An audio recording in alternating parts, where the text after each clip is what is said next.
Important versus Urgent, Chapter 31 from Finding Your Joy Spot. Stephen Covey, a well-known author, uses this as an idea of prioritizing. He suggests beginning with the end in mind and then plan backwards. This means plan with where you want to end up and move backwards from that target. I use this strategy in my business and with my clients. What's also been very helpful is looking at what's important versus urgent. Essentialism from Greg McKeown. We desire to live based on what's important, but so often we're dictated by the tugs of urgent. It's really about where you want to be at the end of your life. Once you determine what you want to create in specific areas of your life, you start to plan and implement a strategy. That hit me like a ton of bricks. Even though it's simple and I know it in some ways, I don't always operate from this perspective and I so easily get off track. This week I've been noticing where I'm focusing on what's urgent instead of what's important. I notice how often I'm answering a text or an email, urgent, instead of listening to my kiddos, important. I can be a brutal multitasker at times, and that's not the worst of us, lest we forget the chapter about my raving squirrels, if you've read the book. I fill up my days with what feels important only to realize I have been strung along by what seems urgent. I spent a day with my coach who had terminal cancer several years back. I took her to an out-of-town doctor's appointment. In order to get back in time for a meeting I had with the client, I would either have to rush or be late or arrive in a panic. This dilemma made me think of the day my mom was dying and I was a maid of honor in my best friend's wedding. I went to the wedding and missed being by my mom's side as she died.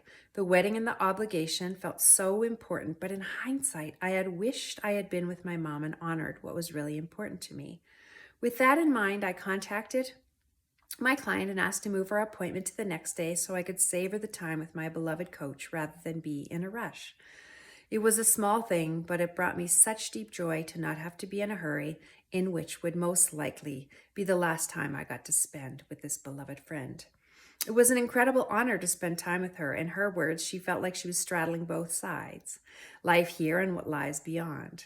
That perspective has given her great clarity about what really was important to her. I wonder, if I were dying, and in truth we all are, would I be scrambling, chasing the urgent, trying to chow down on every last morsel of everything life had to offer? Or would I feel I had lived in such a way that I had always been primarily focusing on what was truly important, and that at the end of my life would just prompt me to savor life more deeply? My obit could read, Mom spent time with us, but texted, answered emails, and cleaned while we talked. And frankly, some days it still might. I'm a work in progress. It's not what I want. At the end of my life, I want to have focused on what's ultimately important to me and design my life around that. I've audited how I spend my time, and I see where I am doing what appears urgent, skipping over important, like skipping a walk or meditating and answering emails instead. Focusing on what's important to you takes clarity and courage, setting boundaries, asking for help, readjusting to navigate towards what really matters. Begin with the end in mind and focus on what's really important to you.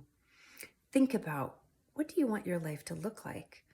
What do you want your life to be filled with? What's urgent that gets in the way?